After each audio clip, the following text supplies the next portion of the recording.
Veľmi pekne, pán predseda, pán komisár. Mobilita osôb v Európskej únii neustále rastie a právne predpisy, ktoré sa zaoberajú povinnosťou kontroly technického stavu vozidiel, musia byť na úrovni Európskej únie lepšie harmonizované.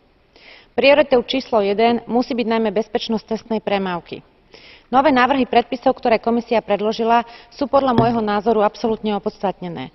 Cieľom má byť najmä zníženie počtu úmrtí na cestách do roku 2020.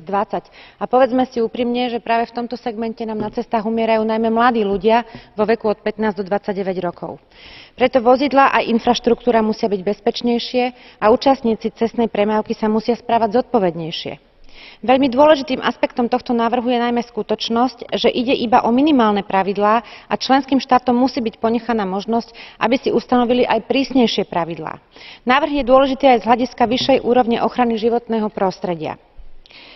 Musíme však zabezpečiť, aby sa zvýšila aj samotná úroveň a kvalita kontroly. Riešiť treba aj podvody spojené s počtom najazdených kilometrov, pretože manipulácia s meračmi často spôsobuje nepravdivé a zavádzajúce informácie a je skutočne nebezpečná.